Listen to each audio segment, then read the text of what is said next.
Estimados amigos, estamos con una nueva edición de Plataforma Democrática, su programa donde se analiza de modo pormenorizado los aspectos más importantes de la coyuntura nacional y especialmente los ocurridos durante la última semana.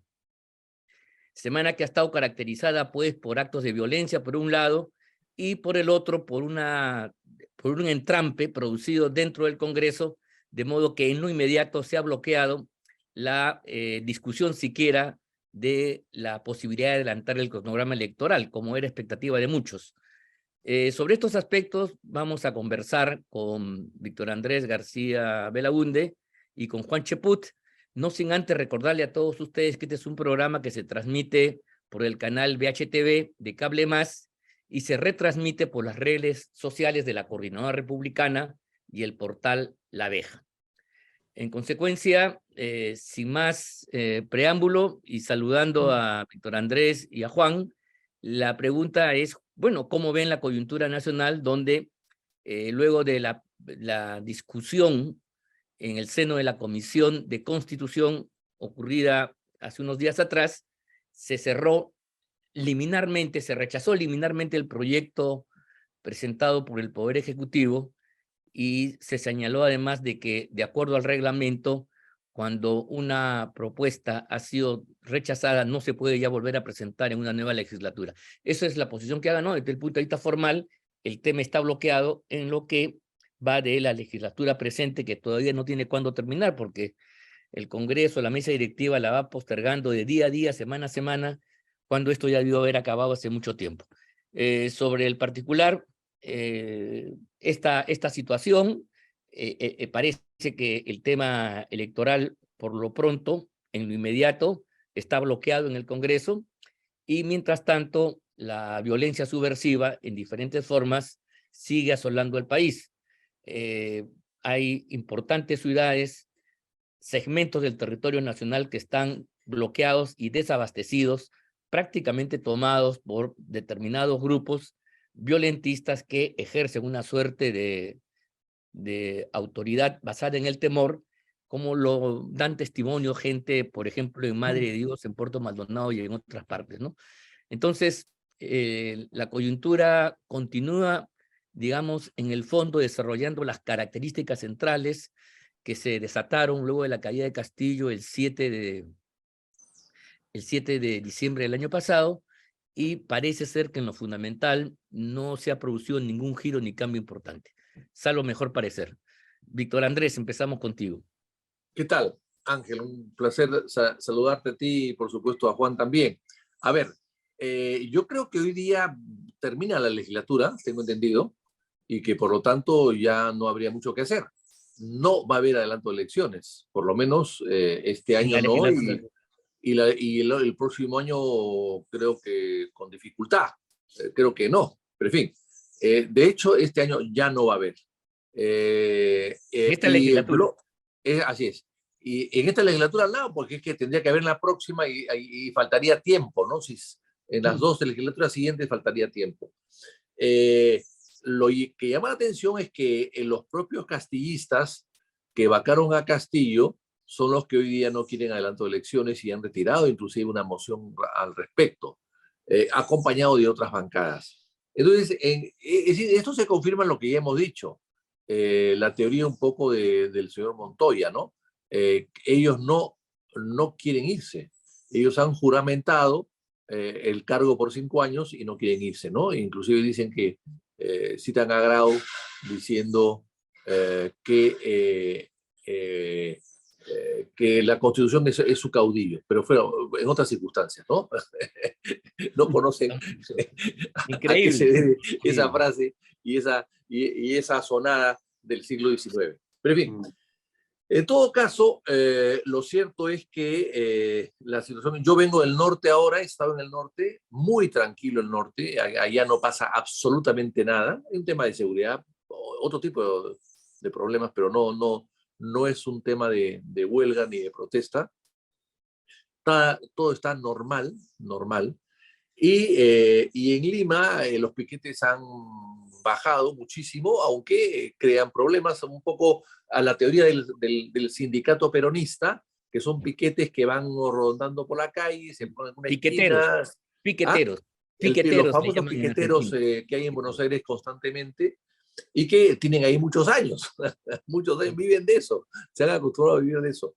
Acá son un poco más violentos, pero se han reducido notoriamente. Y el sur, que sigue casi igual, a pesar de que se supone que la Fuerza Armada ha ingresado, pero parecería que no ha ingresado, y están aislados. Claro, se están dando cuenta que no pueden cerrar todo. Hoy día he escuchado a gente en Sicuani, por ejemplo, que está cerrada y que Sicuani es un centro neurálgico de Cusco y eh, una vía de comunicación con Puno y con Madre de Dios. Y los propios huelguistas han decidido abrir la carretera o abrir las entradas a la ciudad los fines de semana, de viernes a lunes, para que la gente pueda entrar y hacer sus comercios, su mercado el domingo. Entonces, bueno, eso significa pues que tenemos que pedirle permiso a los huelguistas para poder abrir las carreteras y los mercados los fines de semana. Entonces, pero eso significa también que hay una debilidad. No pueden estar cerrados tanto tiempo. Ya tienen un mes o 2 meses, depende de cómo lo calculemos, pero en todo caso, estamos viendo de que esto no puede durar mucho, es un tema de resistencia y no pueden, y no tienen suministros, dejan suministros a la gente y ellos mismos se quedan sus propios suministros para poder hacer esta encerrona al sur del Perú. Pero sin embargo, Puno es más complicado, es bastante más complicado, y yo creo que eso no se va a solucionar prontamente.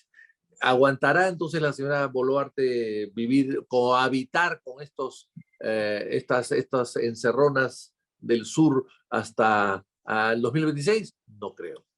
El 25 tampoco, 24 quizás 24, pero lo veo, si no hay una solución al adelanto de elecciones, veo difícil que esto pueda sostenerse mucho tiempo y en todo caso la crisis se va a agravar. Ya la economía está muy afectada en sectores como el turismo que están casi al borde del colapso, de la quiebra, y eso va a conducir a que otros sectores también pasen lo mismo. Así que yo creo que ha sido una torpeza no buscar una solución democrática. La solución democrática, en crisis democrática son elecciones. Entonces yo creo que es una torpeza haber querido postergarlo todo por tener gente en el Parlamento que cree pues que juramentar un cargo por 5 años es un contrato ley, que hay que cumplirlo fielmente hasta el último día. Y no se dan cuenta que estamos hablando de temas políticos, no de temas comerciales, ¿no?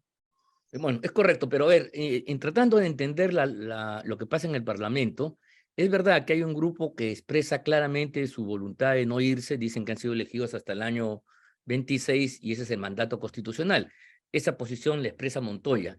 Pero mira tú, en honor a la verdad, Montoya dice una posición con franqueza, con la cual se discrepa, yo discrepo, porque hay otras razones que no las toma en cuenta. Sin embargo, tiene la virtud de explicitarla. Pero yo creo que el problema del Parlamento no es ese, eso sería ver la cosa por el rábano y no ver el tema en su raíz fundamental. Porque el almirante Montoya y los suyos que piensan así tienen una relevancia muy pequeña a la hora de la votación. Es un poco parte de Renovación Popular y alguna gente del partido de Avanza País. Creo que no llegan a 9, 10 votos con lo sumo. Por lo que digo entonces que esa votación no es gravitante. La que es gravitante es la del otro lado. Las izquierdas en su conjunto tienen el 40% del voto parlamentario. Y ese grupo, cuando se mantiene cohesionado, hace imposible cualquier votación calificada que, por ejemplo, implique modificar la Constitución, como en este caso. Recordemos todos de que no, cuando ellos respaldaban a Castillo, no había posibilidad material, fáctica, de vacar a Castillo porque bastaba que esa gente se negara a votar por ello para que no se alcanzara los 87 votos. Resulta que esta gente que se supone que son los representantes y voceros de las calles para usar su lenguaje, que están reclamando el adelanto de elecciones, a la hora de la votación, votan en contra, porque ellos están subordinando este hecho al cambio constitucional, a que se convoque a un referéndum con la pregunta sobre la Asamblea Constituyente. Entonces, mientras ese extremo no sea considerado, ellos van a votar en contra. Entonces, mira tú, es la izquierda, repito, que tiene casi un 40% de los sufragios parlamentarios, los que prácticamente han cerrado. Nano Guerra, con una ingenuidad de campeonato, creyó que adelantando unos meses hacia diciembre del año 23 iba a contar con el apoyo de estos, y la verdad es que fracasó rotundamente, y peor aún dejó sin efecto la decisión que ya se había adoptado a fines del mes de diciembre del año pasado, cuando por 93 votos se acordó recortar los mandatos, adelantar elecciones y llevarlas a cabo en abril del año 24. Ahora no tenemos ni eso, ni siquiera para ir a una ratificación que, en el caso de no haberse alcanzado los 87, podría haber ido a un referéndum si es que tuviera la mitad más uno del número legal de los congresistas. Entonces estamos en cero al respecto. Sobre estos aspectos yo quisiera conocer tu posición, Juan, porque creo que este es un tema importante para deslindar responsabilidades de uno y otros. Bueno, un gran saludo para ti, Ángel, y también para Vitocho. Mira, yo soy de los que pienso de que detrás de todo esto hay una serie de mañas que han logrado su objetivo de postergar el tema este del adelanto de las elecciones, incluyendo la posibilidad del referéndum, ¿no? Hay personas detrás de cámaras que tienen la experiencia o parlamentaria o técnica suficiente. Los actuales parlamentarios no, de ninguna manera, pero sí otros que están detrás de cámaras, que podrían haber facilitado esa vía para generar las condiciones para que se anule la votación que ya hubiera permitido ir a un referéndum.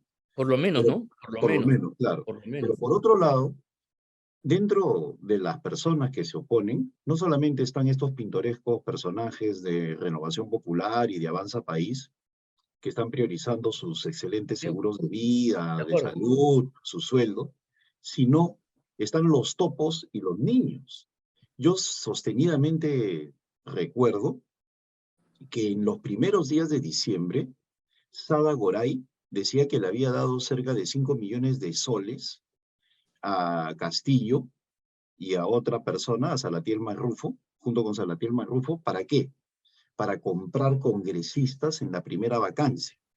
Y se hablaba de 50 parlamentarios. Entonces, ¿qué es lo que sucede? Que al estar esos nombres, algunos de esos nombres, en la fiscalía, pues es obvio que estas personas tienen miedo de irse a la cárcel. Ellos jamás van a dejar el poder sabiendo de que pueden enfrentar la posibilidad de irse a la cárcel. Entonces, esa es una cuestión evidente. Y por otro lado, yo creo que está retomando posición tanto Vladimir Cerrón, la persona que está en la presidencia de la República, la señora Dina Boluarte, es muy vulnerable, se sabe mucho de ella, sobre todo esta gente de los dinámicos del centro, y es por eso que están diciéndole a sus huestes, a la parte de izquierda, que saboteen el proceso de cambio de elecciones. Porque Sí. este Congreso, una vez más, está dejando de fiscalizar. Permanentemente recibimos información que Nicanor Boluarte, el hermano de Dina Boluarte, está detrás de los nombramientos en diversas entidades del Estado. Desde el año pasado. A mí, en lo personal, me entrevistó un periodista de Cajamarca y me dijo que todos los nombramientos allá se especulaba, se decía que estaba Nicanor Boluarte, y específicamente de un prefecto que está sindicado como corrupto, lo había puesto este señor. Pero el Congreso, una vez más, ha claudicado. Lo que te quiero decir es que ya empezaron los negocios y nos olvidamos de un montón de cosas. Viaja a Brasil Alberto Otárola. Se queda 4 días cuando la toma de mando es 2. El señor Alberto Otárola es abogado de Nadine Heredia y de Ollantumala, amigos de Lula, ¿no? En el tema de Odebrecht. Y Lula está sindicado como el gran corruptor de Odebrecht. Y el abogado de una pareja de corruptos se va en representación del Estado peruano a Brasil y se queda más días de los debidos, ¿no? Entonces, con un Congreso como el que tenemos, se les pasea el alma y se olvidan de todo esto. Yo creo que la solución que va a venir de los hechos es que definitivamente no debemos confiar en esta calma chicha existente. Yo creo que hay un repliegue estratégico. En el mes de febrero es un mes de carnavales en buena parte de, sobre todo, por lo menos en 8 regiones, y luego de esto vas a ver cómo van a venir con fuerza y de una manera definitiva. Dina Boluarte va a decir, no quiero renunciar, pero va a tener que renunciar. Con lo cual las elecciones creo yo que serían de todas maneras en abril del otro año. Ah, sí. Bueno, efectivamente, ese es el tema real para provocar hoy día elecciones, más allá de cualquier otra especulación, es justamente la renuncia de la señora Boluarte, bueno, o que deje de ser de presidenta, si es que se produce una vacancia, como algunos formulan por ahí, porque eso sí obligaría al país entero a entrar en una ruta electoral por mandato de la propia Constitución, ya no porque el Congreso lo decide, ni mucho menos, sino ya es una norma impuesta. Pero eso todavía está por verse. El otro problema es un poco la situación, porque ya vamos por los 60 días y si bien es cierto que hay algunos remansos, se puede hablar de una calma chicha que precede a las tormentas, el hecho es que yo considero como muchos, como ustedes, de que el movimiento subversivo en marcha está invicto.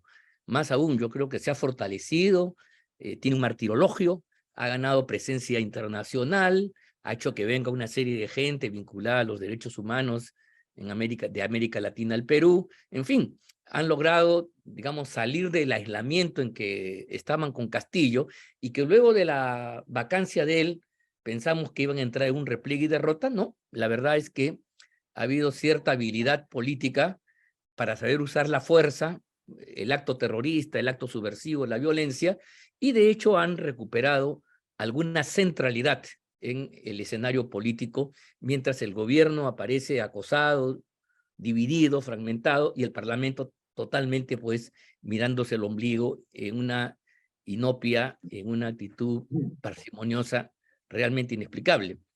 Entonces, ese es el gran problema. Por otro lado, hay los rumores que cada vez crecen más que se está descomponiendo el gabinete Otárola.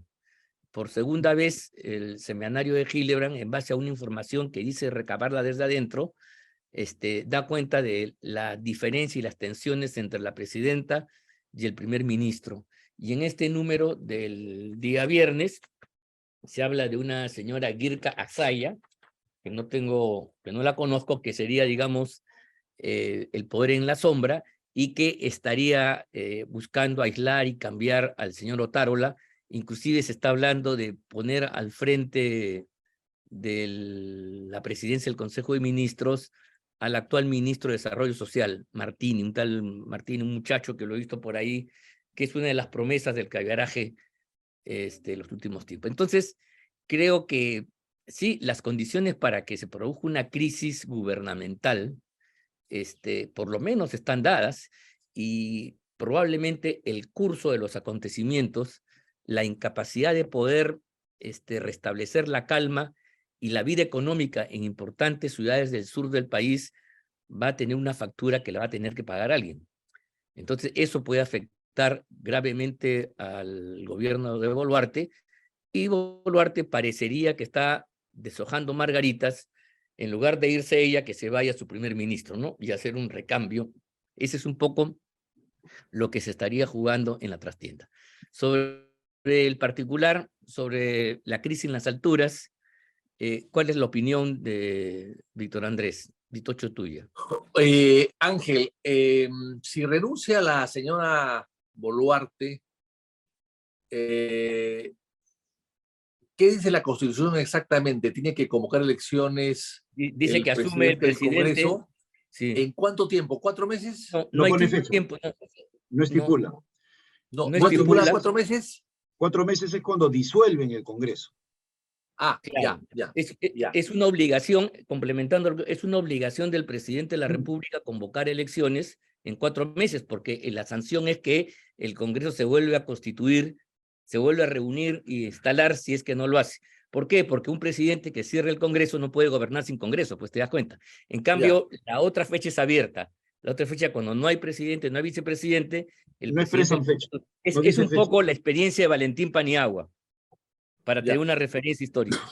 Pero cuando Valentín asumió el cargo, ya había una fecha para las elecciones, que era el año siguiente, el 2001, ¿ah? En abril. Sí, cuando Porque Valentín asume la presidencia el 22 de noviembre del año 2000. Y cuando él asume la presidencia, ya Fujimori había convocado. dicho Ya había de que convocado. ya había convocado, así es, ya había adelantado las elecciones, ¿no? Había convocado, ¿no? Ah, ya, entonces eso fue, pero fueron como 8 meses lo que estuvo Valentín, Claro, ¿no? pues es que Fujimori que quería quedarse un año, él quiso usar un poco la fórmula de Balaguer.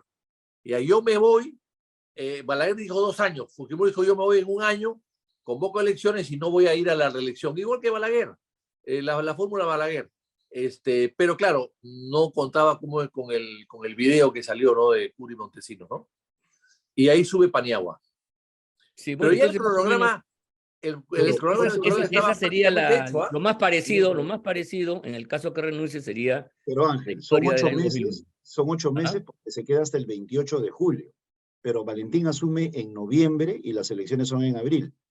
Exactamente, Ujú. exactamente. Y se queda 8 En meses porque se queda hasta noviembre el 28 de y, julio. y él se queda hasta el 28 de julio, claro. Eso es. O sea, él se quedó, él se asume en noviembre, las elecciones eran en abril, prácticamente con una campaña que se estaba iniciando en ese momento, ¿no? Y tan es Sí, así de todavía, que claro.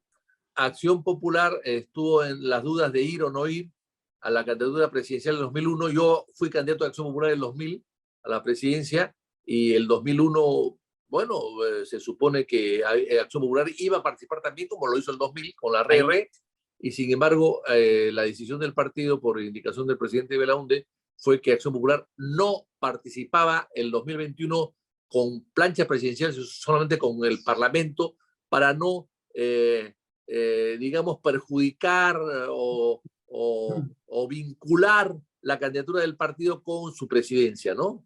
Para que no haya sospechas de cualquier tipo de imparcialidad o favoritismo.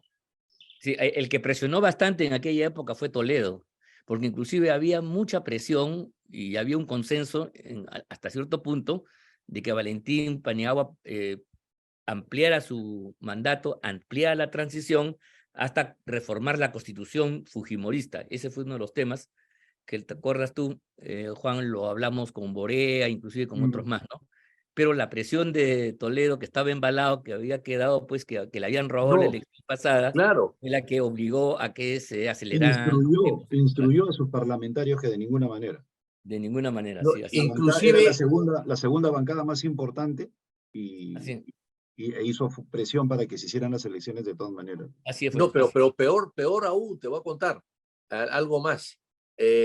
Paniagua le consultó al presidente Belaunde, que todavía vivía, fue el último año de su vida, que Toledo lo presionaba mucho para que adelante una vez que vino las elecciones en abril y que Toledo ganó, eh, Paniagua le consultó a Belaunde porque Toledo insistía en hacer la transferencia ya. Y Belaunde dijo de ninguna manera, que espera el Así, 28 de julio. claro, Que, sí, sí.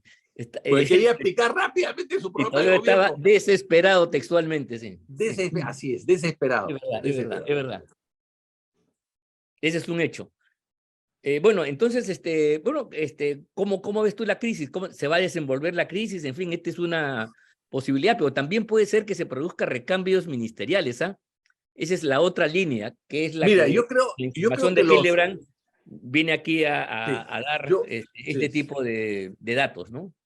Mira, yo creo que el gobierno no ha aceptado eh, el tema de las muertes, ¿no? Hay 60 y tantos muertes, que es una exageración, evidentemente, y no se ha dado una explicación exacta de qué cosa es lo que ha pasado en cada una de ellas, ¿no? Pueden haber habido algunas que pueden ser producto del exceso y pueden haber otras productos de la casualidad o de qué sé yo, También, también. Es pero probable no que hay una haya mezcladito. explicación.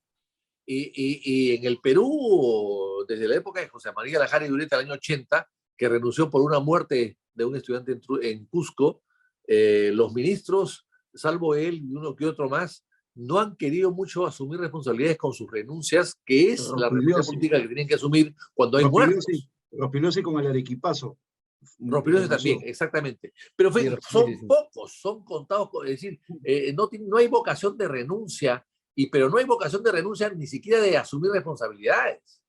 Y entonces aquí, estos 60 muertos tienen que asumir responsabilidades porque además, si no asumen la responsabilidad de los ministros, la responsabilidad va a caer directamente también sobre la presidenta de la República. Lo que no se da cuenta la señora Boluarte es que ella tiene que sacrificar a sus ministros de las carteras correspondientes, Interior y Defensa, para salvar un poco su responsabilidad, porque la responsabilidad política la asumen los ministros. Y si ella no cambia de ministros, está volviéndose socia de los ministros en responsabilidad. Parecería ser que Boluarte está lentamente virando hacia esa posibilidad de culpar, de tirarle la pelota a los ministros, a Angulo y a Otárola en particular. Es en base a la información que se tiene, ¿no? Bueno, yo creo que algo de eso tiene que hacer, ¿no? Ahora, la señora Boluarte evidentemente quiere quedarse, le ha encantado el cargo, veo cómo se pasea sacando pecho por todas partes y no quiere irse. Y además ella dijo que se casa hasta el 2026. Sí, tiene un juramento, ¿no? Lo juramentó.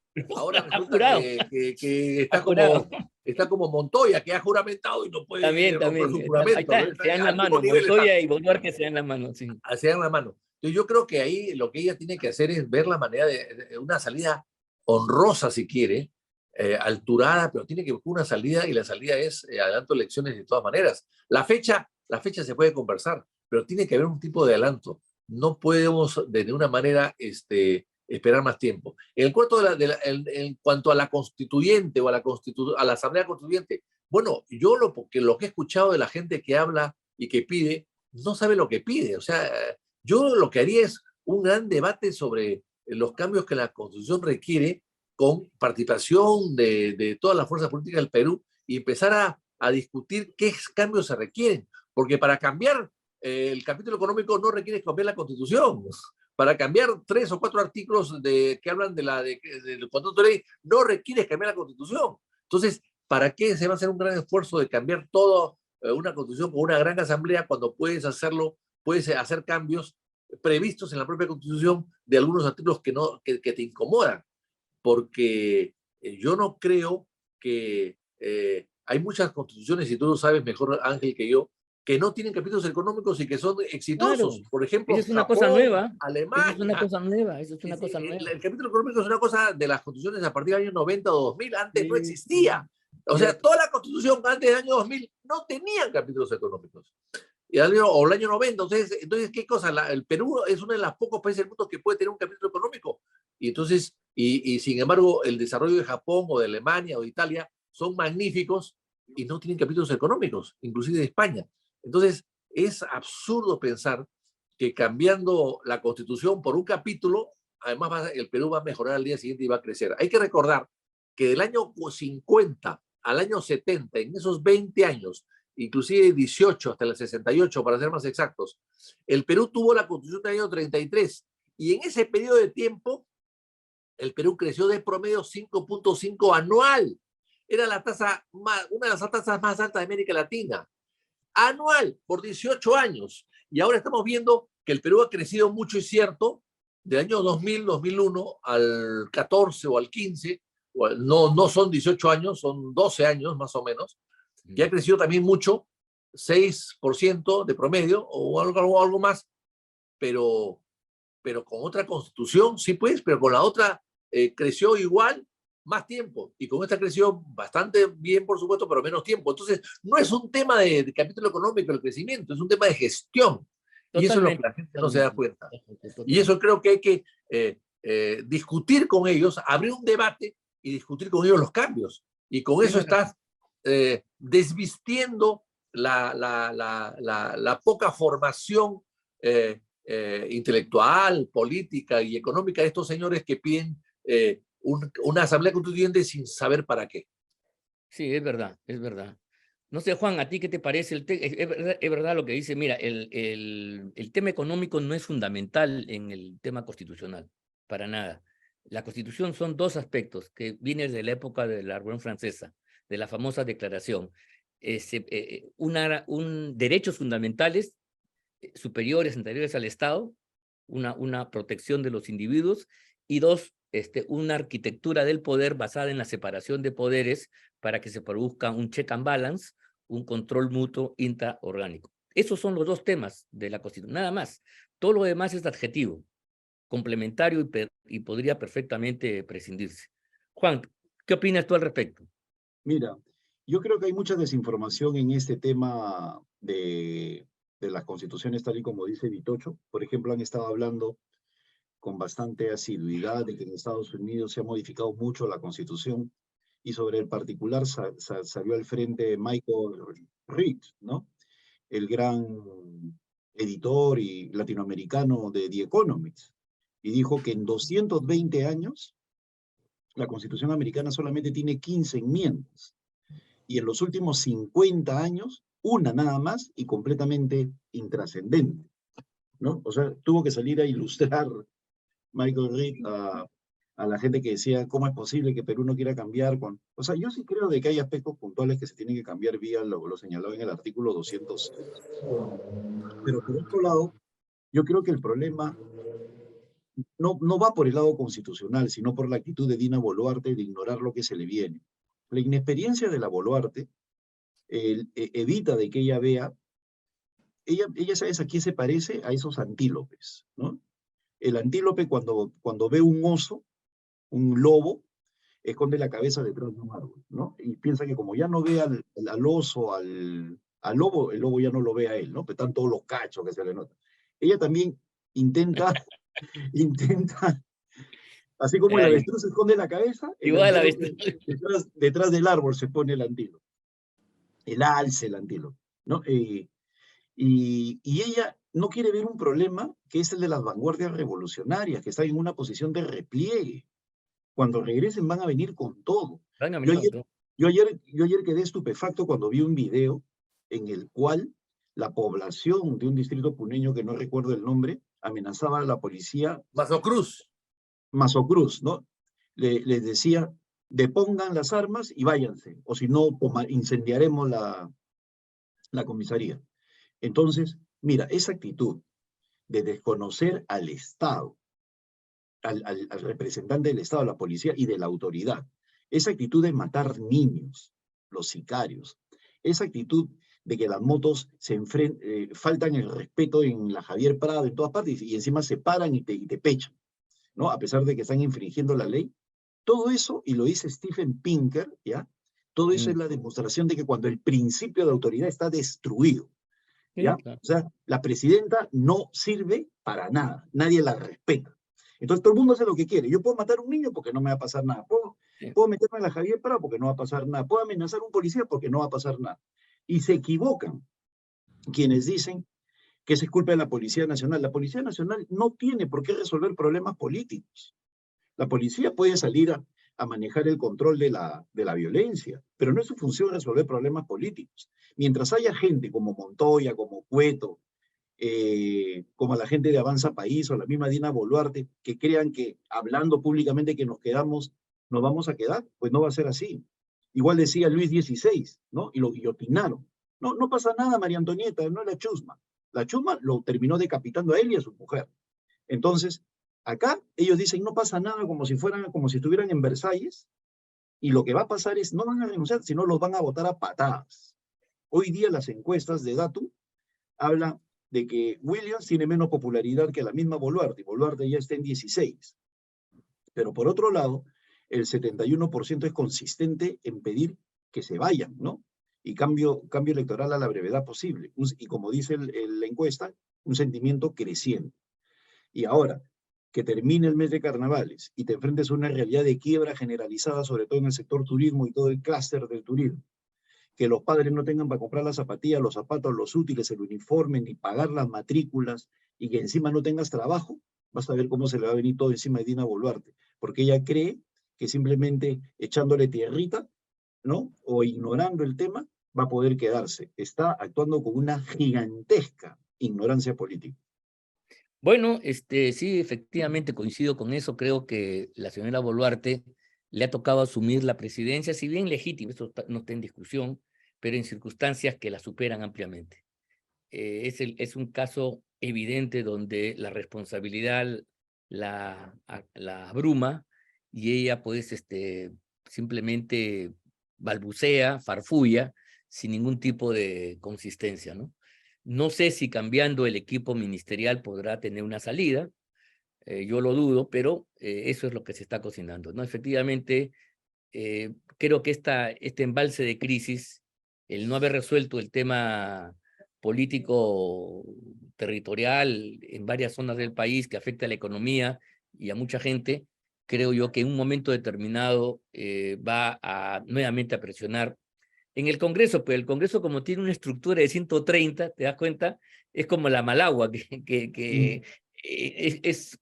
no, o sea, el golpe se diluye, se expande y no da fuerza. En cambio, en el Ejecutivo, que es compacto, un golpe bien dado sí tiene otro efecto. Entonces, vamos a ver qué sucede en los próximos días. Quiero Ángel, un agradecerles a solo ustedes. comentario. Sí, cómo Un solo no, adelante. comentario.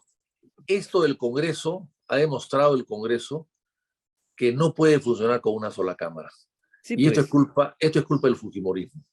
El sí. Fujimorismo hizo una constitución a su medida, como si fuese un terno, ¿no? A su medida, para que Fujimori se quede 20 años y nos ha dejado una constitución pues con estos tipos de efectos y que han abortado pues, a los 30 años menos, a los 20 años ya, desde que se fue Fujimori a la fecha, los congresos han tenido problemas para buscar mayorías y han tenido problemas un poco con los gobiernos, con Toledo, García, Humala, han tenido que hacer una serie de cosas para buscar algún tipo de mayorías. Pero ya con Kuczynski, con Humala se vio un poco, pero con Kuczynski el Congreso ya se volvió pues totalmente alejado a los intereses del país y atomizado, ¿no? No, Y y sin mira, ningún tipo de liderazgo ni de control.